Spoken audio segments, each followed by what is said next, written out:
आज की चर्चा में आप सभी विद्यार्थियों एवं श्रोताओं का हार्दिक अभिनंदन एवं स्वागत। गौरवपूर्ण पृथकता की नीति 1822 से 1902 तक ब्रिटेन के द्वारा ये जो नीति अपनाई गई थी विदेश नीति के क्षेत्र में, उस पर हम वीडियो के प्रथम भाग में आज हम चर्चा करेंगे कि इसकी पृष्ठभूमि क्या थी, क्या कारण था जिसके कारण तथाकथित गौरवपूर्ण पृथकता की नीति अपनाई गई थी, और 3 प्रमुख प्रधानमंत्रियों के काल में किस प्रकार इसका पालन किया गया, कौन से कार्य किए गए विदेश नीति के क्षेत्र में, उस पर हम चर्चा करेंगे। और इसके बाद दूसरे वीडियो में अन्य 2 प्रमुख प्रधानमंत्रियों के काल में और उसके बाद विश्लेषण प्रस्तुत करेंगे। तो आइए देखते हैं गौरवपूर्ण पृथकता की नीति 1822 से 1902 तक ब्रिटेन में। पृष्ठभूमि देख लेते हैं।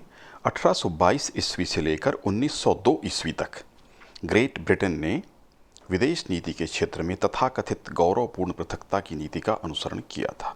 तथाकथित मैं इसलिए कह रहा हूं कि वास्तव में गौरवपूर्ण कुछ था नहीं। इस शब्द का सर्वप्रथम प्रयोग कनाडा के राजनीतिज्ञ जॉर्ज यूलास फोस्टर के द्वारा 1896 में किया गया था।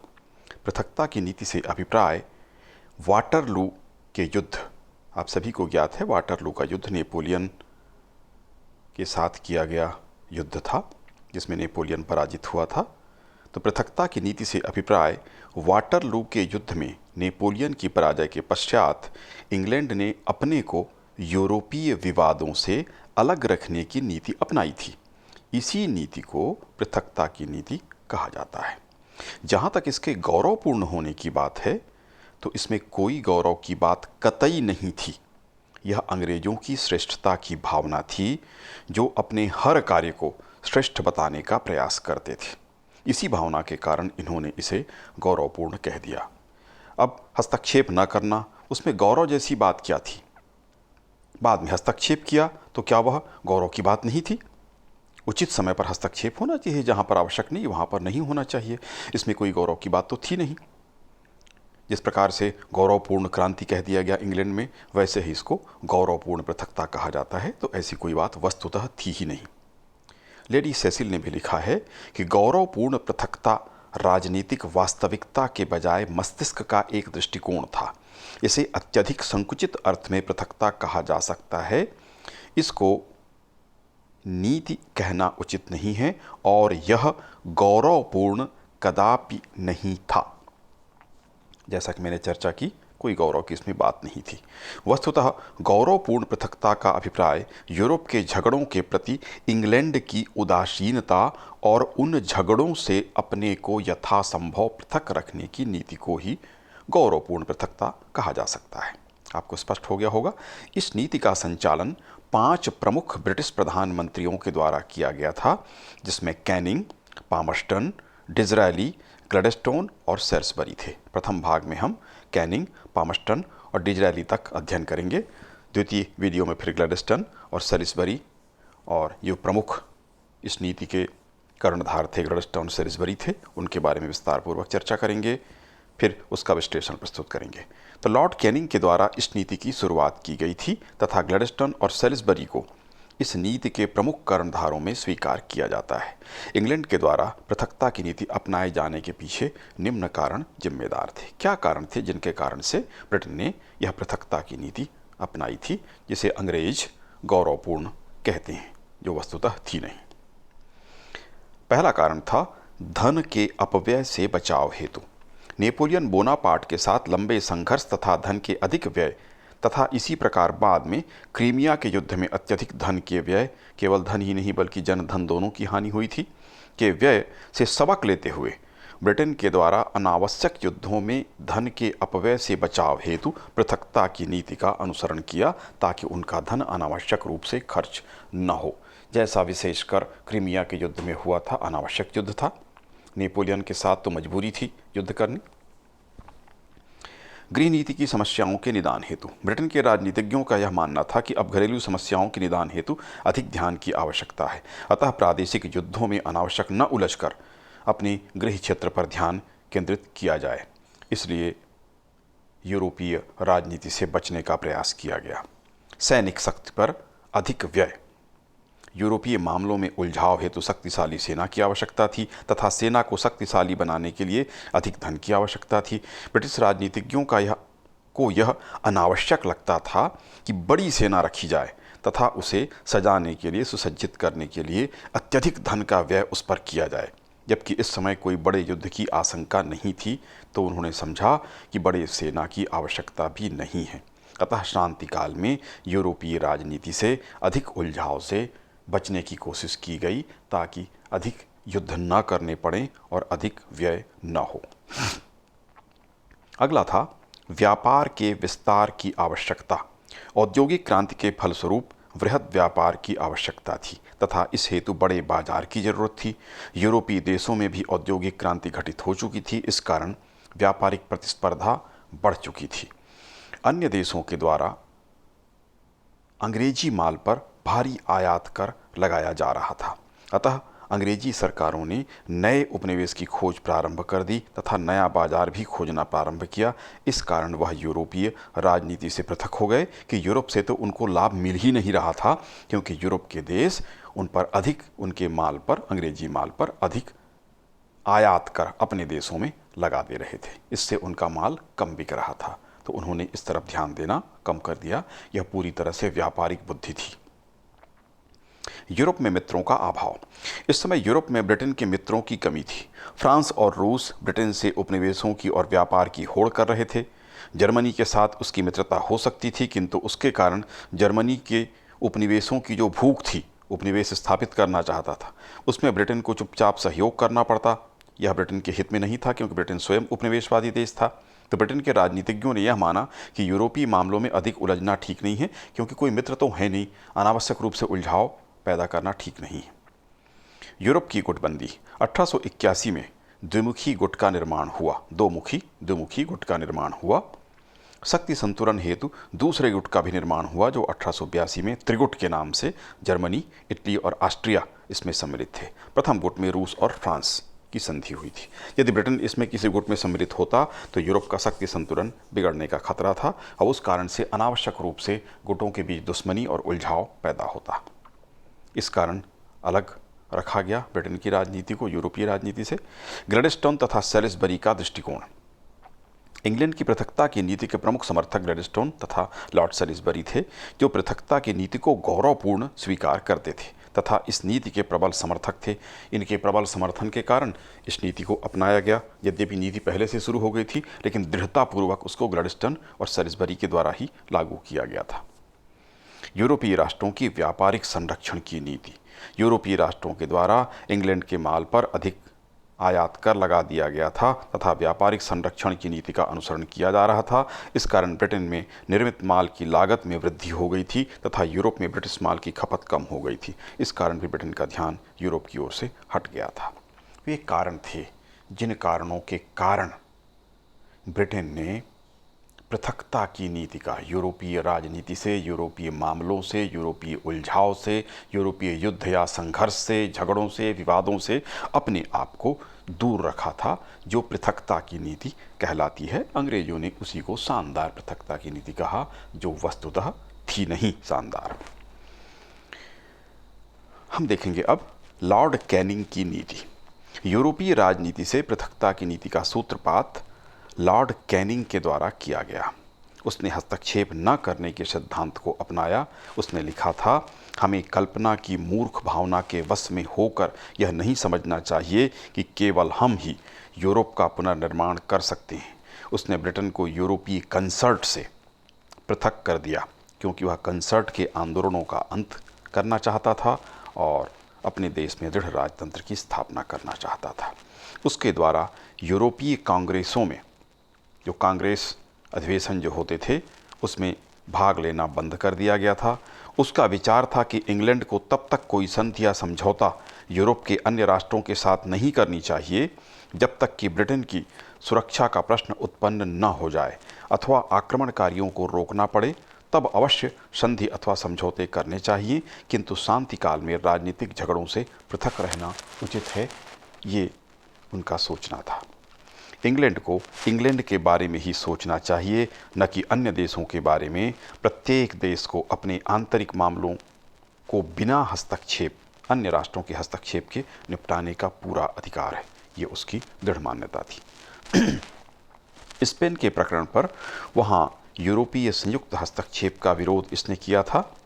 स्पेन के प्रकरण पर जो संयुक्त हस्तक्षेप होने वाला था उसका इसने विरोध किया, जिसके कारण संयुक्त यूरोपीय सेना वहाँ हस्तक्षेप करने नहीं गई, किंतु अकेले फ्रांस ने अवश्य हस्तक्षेप किया, जिसको यह रोक नहीं पाया था।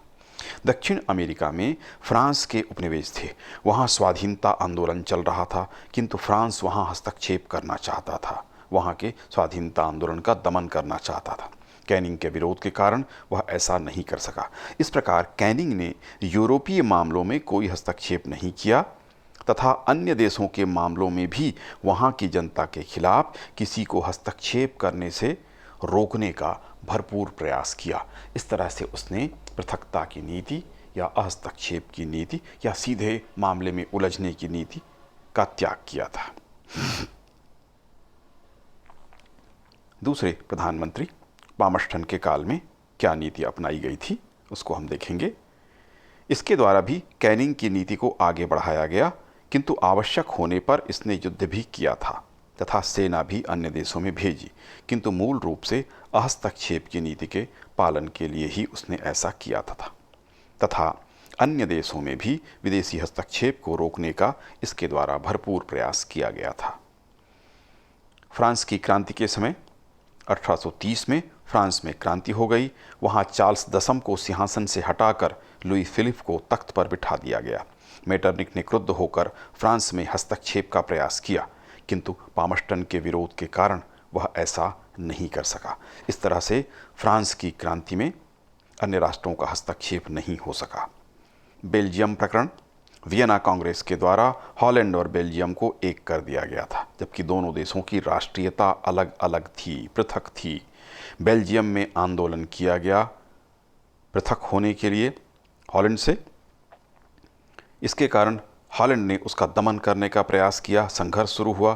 फ्रांस ने बेल्जियम की मदद की, ब्रिटेन के द्वारा भी सेना भेजी गई और बेल्जियम की मदद की गई तथा बेल्जियम को हॉलैंड के हस्तक्षेप से, उसकी दादागिरी जो चल रही थी अपने साथ मिलाने की, उससे मुक्ति प्राप्त हुई, तो उसने सहयोग किया। ऑस्ट्रिया के द्वारा पोलैंड के क्रेको नगर पर अधिकार किया गया। इस हस्तक्षेप का पामर्स्टन के द्वारा विरोध किया गया। यद्यपि ऑस्ट्रिया ने अधिकार नहीं छोड़ा, किंतु पूरे यूरोप में केवल इंग्लैंड था, एकमात्र पामर्स्टन था जिसने उसका विरोध किया था, हस्तक्षेप का उसने विरोध किया। स्विट्जरलैंड प्रकरण, स्विट्जरलैंड में उदारवादी एवं अनुदारवादियों का संघर्ष प्रारंभ हुआ। अनुदारवादियों का साथ मेटरनिक देना चाहता था, किंतु इंग्लैंड के पामर्स्टन के विरोध के कारण वह ऐसा नहीं कर सका तथा वहाँ पर उदारवादी सफल हो गए। तो इस तरह से प्रतिक्रियावाद का इसने लगातार पामर्स्टन ने विरोध किया। मेटरनिक तो बड़ा घोर प्रतिक्रियावादी व्यक्ति था, उसका इसने विरोध कर दिया। इटली के प्रतिनिधि, इसी तरह की स्थिति इटली में भी उदार और अनुदार कैंटनों में, राज्यों में वहाँ के संघर्ष की स्थिति उत्पन्न हुई। इससे पामर्स्टन को यह चिंता हुई कि इसका लाभ उठाकर प्रतिक्रियावादी ताकतें, जैसे इसका मेटरनिक का हस्तक्षेप इटली में होगा। उसने अपना प्रतिनिधि लॉर्ड मिंटो को प्रतिनिधि बनाकर वहाँ भेजा। अपने राजदूतों के माध्यम से भी उसने सुधारवादी कार्य करने के लिए प्रेरणा दी, ताकि वहाँ पर ऐसी कोई स्थिति उत्पन्न न हो, और उसमें वह सफल रहा था। 1848 की यूरोपीय क्रांतियाँ। फ्रांस में 1848 की क्रांति का श्री गणेश हुआ। हम देखते हैं कि क्रांति सबसे पहले फ्रांस में ही होती है। 1830 यूरोप में क्रांति का वर्ष था, 1848 भी यूरोप में अनेक देशों में क्रांति का वर्ष था। हर बार पहले क्रांति फ्रांस में हुई। तो फ्रांस में 1848 की क्रांति का श्री गणेश हुआ। लुई फिलिप को वहाँ से पदच्युत कर दिया गया। ऑस्ट्रिया से मेटरनिक को निकाल दिया गया। दोनों इंग्लैंड की शरण में आए। रोम से पोप को निकाल दिया गया। प्रसा की जनता ने उदार संविधान की मांग की। इस तरह से अनेक देशों में इस तरह की क्रांतियां हुई थी। पामर्स्टन ने पैनी निगाह सभी घटनाओं पर रखी। सीधे तौर पर कोई हस्तक्षेप नहीं किया, किंतु जो भी ब्रिटेन के शरण में आया, राजनीतिक शरण उसने मांगी, उनको शरण दी गई। लेकिन ब्रिटेन के मामलों में सीधे तौर पर कोई हस्तक्षेप नहीं किया गया। अब हम देखेंगे तीसरे प्रधानमंत्री डिज़रायली के काल में किस प्रकार से पृथकता की नीति को अपनाया गया था। यह साम्राज्यवादी व्यक्ति था, डिज़रायली घोर साम्राज्यवादी व्यक्ति था और उसकी साम्राज्यवादी नीति तभी सफल हो सकती थी जबकि इंग्लैंड यूरोपीय मामलों से, यूरोपीय विवादों से, यूरोपीय झगड़ों से, यूरोपीय युद्धों से पृथक रहता। इस कारण इसने इस नीति का पालन किया, पृथकता की नीति का पालन किया, ताकि वह साम्राज्य का विश्व के अन्य क्षेत्रों में ब्रिटिश साम्राज्य का विस्तार भली प्रकार कर सके। दूसरी बात हम देखते हैं बुल्गारिया का जो प्रकरण था। इस प्रकरण पर जनमत की उपेक्षा उसने की, अंग्रेज जनमत उपेक्षा करके भी इसने अहस्तक्षेप की नीति, पृथकता की नीति का अनुसरण किया। तुर्की एक मुस्लिम देश था तथा सुल्तान इस्लाम धर्म का मानने वाला था। बल्गारिया की प्रजा पर वह अत्यधिक धार्मिक अत्याचार कर रहा था। बड़ी संख्या में तुर्की के द्वारा बड़ी संख्या में नरसंहार किया गया था। हजारों बल्गेरियन आम जनता के लोग जो ईसाई थे वो मारे जा रहे थे। कई चर्चों के भीतर आग लगा दी गई थी, लोग जलकर भीतर मर गए थे, कत्ले आम किया गया था। यहाँ पर अंग्रेज जनता की भी मांग थी कि यहाँ पर इंग्लैंड के द्वारा हस्तक्षेप किया जाए, किंतु डिज़रायली शांत बना रहा और उसने कोई सीधा हस्तक्षेप यहाँ पर नहीं किया। इस तरह पृथकता की नीति का उसने अनुसरण किया। रूस तुर्की युद्ध हुआ, रूस का तुर्की में हस्तक्षेप बढ़ गया। जब रूस ने तुर्की को युद्ध में पराजित कर दिया तथा एक बड़ा क्षेत्र उसने बड़ा लाभ प्राप्त किया, तब इसने दबाव डालकर बर्लिन में कांग्रेस का आयोजन कराया, रूस को मजबूर किया कि वह कांग्रेस में आए। बर्लिन में कांग्रेस आयोजित हुआ, बिस्मार्क इसका अध्यक्ष था। उसने इसमें कहा था कि वह ईमानदार दलाल की भांति कार्य करेगा। रूस के हस्तक्षेप को तुर्की में उसने सीमित कर दिया और अधिकांश क्षेत्र तुर्की को उसके द्वारा वापस करवा दिए गए। इस तरह से ये ब्रिटेन के 3 जो प्रधानमंत्री थे, उन 3 प्रमुख प्रधानमंत्रियों के द्वारा किस प्रकार से ब्रिटेन के द्वारा जो नीति अपनाई गई थी, पृथकता की नीति, जिसको वो शानदार पृथकता की नीति कहते हैं, उसका पालन या उसकी क्या कार्यवाही, किस तरह से इसको नीति का पालन किया गया, उस पर हमने चर्चा की।